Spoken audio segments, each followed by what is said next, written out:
In this section, we're going to continue the idea of confidence intervals. This time, instead of talking about proportions for the population, we're going to be talking about means for the whole population based on sample information. Now, there are two cases. Either you know the standard deviation for the whole population or you don't. It's sort of unrealistic that you would know the standard deviation for the whole population if you don't know the mean, but the calculation is different for these two cases, so we're going to talk about both. So in this section, we do know the standard deviation for the whole population. So just like when we talked about this with proportions, when you look at the mean for a sample, you assume that it's not going to be the same as the whole population, but it can still help you get an idea where the population mean might be. So the sample mean is what we call a point estimate, same as we had a proportion as a point estimate in the last section. It's your starting point to figure out where the population mean would be, and then you think that the population mean would be probably somewhere in an interval a little bit to the left and a little bit to the right. Now, just like in the last section, there are some things that need to be true for these calculations to work.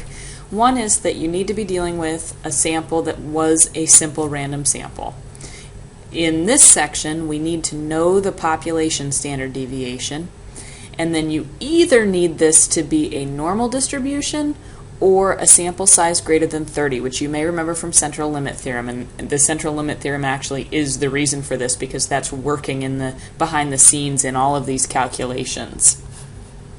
So now on our flowchart, we can start talking about what the left side means. So if you're finding a confidence interval for a mean, and you know the population standard deviation, then you're going to follow this down to the left. The population is normal, yes. Then we come on down and do a z interval or a t interval, which we'll talk about in the next section.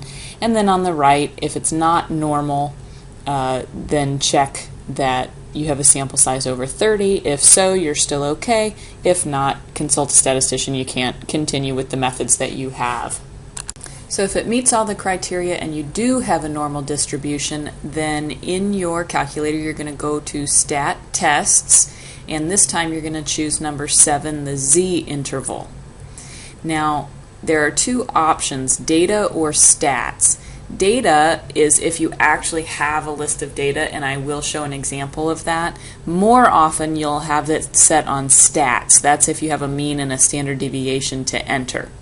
So then you enter those and give the confidence level and go down to calculate and hit enter like you did in the last section. Now watch your rounding. This feels like a lot of new rounding rules, but it's really not. It uses the same ones that we've talked about before. In the last section we were dealing with probabilities, so we rounded to 3 decimal places. In this section we're dealing with means, so you have to follow the mean rounding rule, which is one farther than the original data. Now a lot of times you won't have the original data. You'll have a mean and standard deviation from the sample maybe. Whatever they give you in the problem, they've already rounded one past the data, so you can do what they have done. Okay, so let's look at an example. Manager at a paper company wants to estimate the mean time required for this machine to produce reams of paper.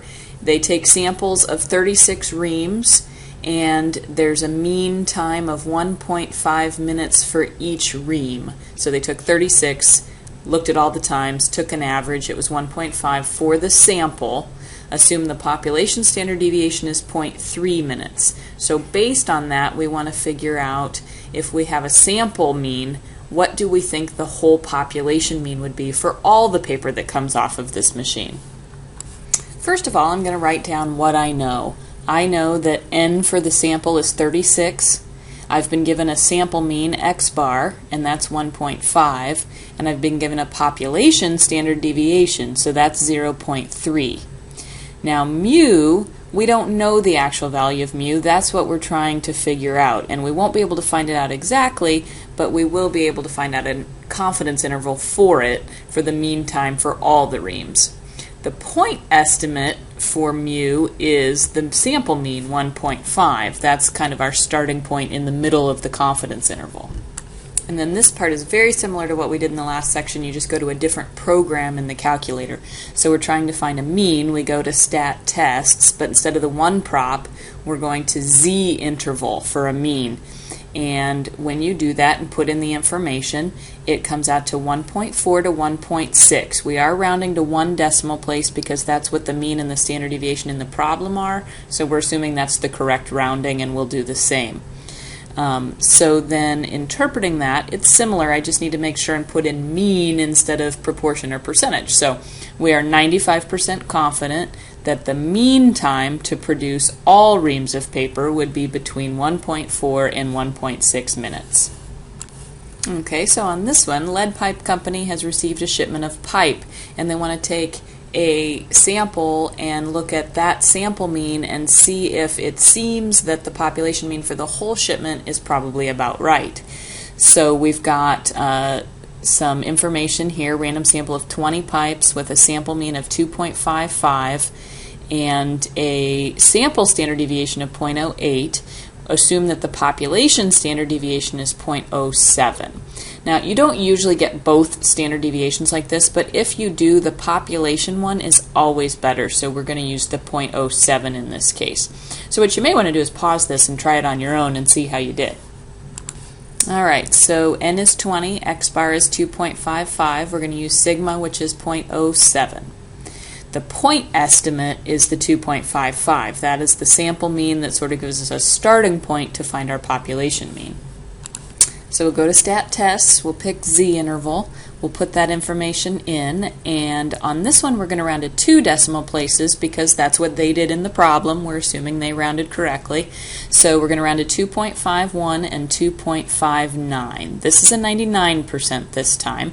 So we are 99% confident that the mean diameter for all pipes in the shipment would be between 2.51 and 2.59 inches. Now I mentioned that there's also this data option.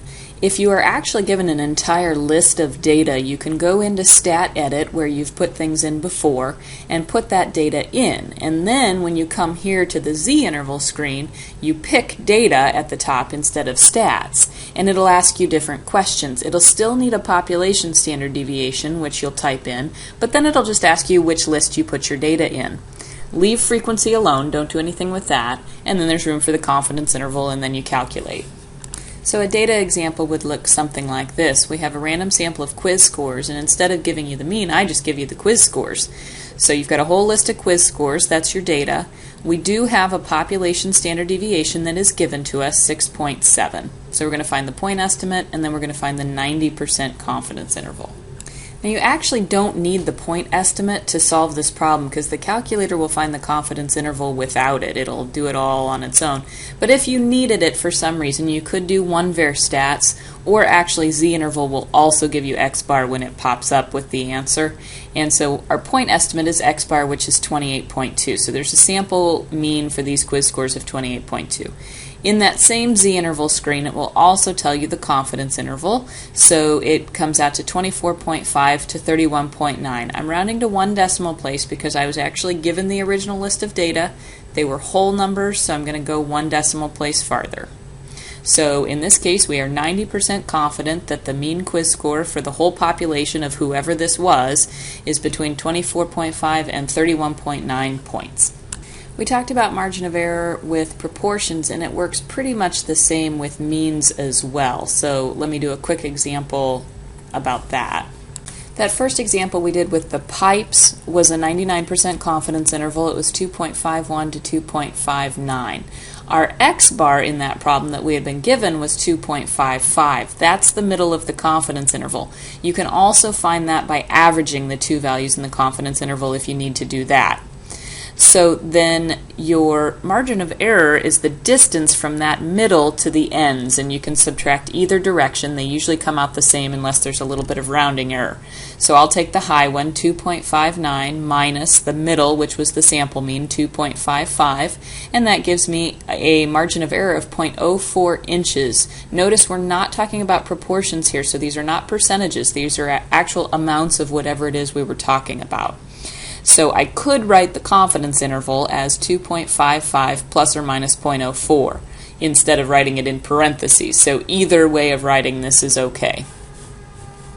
And just like in the last section, we can also find sample sizes that are needed before you do a study. The formula is a little different because the information that you have is a little different.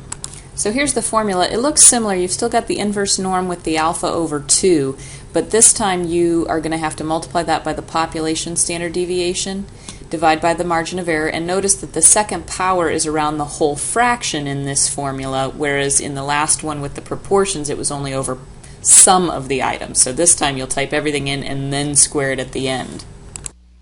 And remember, if you have the little pop-up screen for inverse norm, for these you can use the alpha over 2 as the area, and then the mean is 0, standard deviation is 1. So let's say an automobile manufacturer wants to estimate the mean amount of money that people are spending on new cars in the U.S. So we want to estimate the sample size that would be needed to be 95% confident that we're within a $100 margin of error.